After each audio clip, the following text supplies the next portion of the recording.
Jadi gue tinggal berdua sama adik gue. Ayah dan mama pisah karena ayah gue berkali-kali ketahuan selingkuh sama cewek yang jauh lebih muda darinya. Dan sejak saat itu mereka nggak pernah lagi kelihatan. Sekarang gue udah kerja, adik gue juga udah kuliah. Kita tinggal di kos berdua dekat kampus adik gue. Kadang tetangga suka sampai curiga kita ini orang pacaran tinggal seatap, padahal adik kakak. Adik gue hyperaktif dan cantik. Gak aneh kalau cewek-cewek modelan begini yang jadi paling hits di kampusnya. Gak jarang juga masuk ke akun IG kumpulan mahasiswa cantik. Suatu hari adik gue izin kuliah dan gak pulang tanpa ngabarin. Dia gak biasa begini sebelumnya. Gue coba WA tapi checklist satu. Gue telepon pulsa pun nomornya gak aktif. Malam itu gue khawatir dan cuma bisa berharap dia nginep di rumah temennya, walaupun sebelumnya gak pernah. 48 jam pun berlalu, masih belum ada kabar jelas yang datang dari adik gue. Gue berkali-kali nelpon orang kampus tapi mereka bilang mereka gak tahu. Gue lapor ke polisi dan mereka katanya baru bisa mencari H+5 pelaporan. Jadi selama itu gue berjuang sendirian tanpa bantuan polisi dan tetangga sekitar. 5 hari pun berlalu, gue putus harapan atas kembalinya adik gue. Gue di balkon kos sambil menatap langit, memutar pikiran di kepala gue, apa iya dia kabur karena ngerasa susah tinggal sama gue. Di sunyinya malam terdengar suara mobil datang. Dari kelihatannya sih mobil itu mobil mewah. Mobil itu memasuki gerbang komplek dan mendekati bangunan kos gue. Mobil itu berhenti dan keluarlah seseorang. Gue teriak dari atas balkon, "Ya ampun adek, kamu habis dari mana?" Gue lari turun ke bawah dan nyamperin ke pintu depan. Dengan posisi excited, gue memegang kedua pipi adik gue dan memeluknya dengan erat. Gak lama terlihatlah sosok pria keluar dari mobil mewahnya. Kemeja putih, dasi merah, sepatu pantofel, dan wajahnya bapak-bapak tua walaupun tetap kelihatan keren. Gue melepas pelukan adik gue dan menghampiri pria itu. Gue memeluknya sambil nangis dan nanya, "Ayah kemana aja sih selama ini?" Ayah gue melepas pelukan gue tanpa berkata sedikit pun. Ayah gue masuk kembali ke mobil dan meninggalkan gue berdiri di depan gerbang kos. Gue sedih, tapi gue baru ingat adik gue. Gue lari balik ke kamar dan ngeliat dia kayak lemas, lesu, dan sedih banget.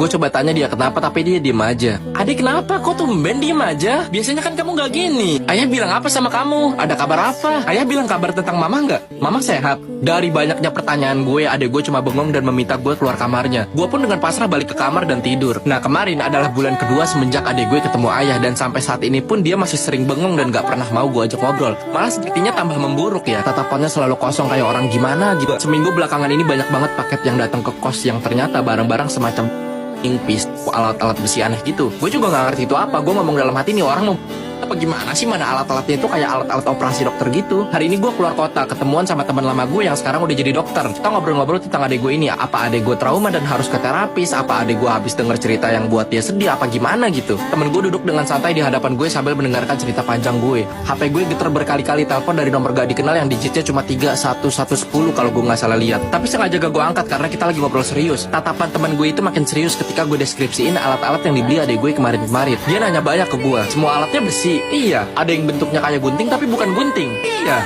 ada yang kayak sendok tapi gagangnya panjang banget. Iya ada. Kok lo tahu semua sih? Dia diam sejenak. Tatapan santainya berubah jadi tatapan serius. Gak lama dia ngomong, "Itu perlengkapan buat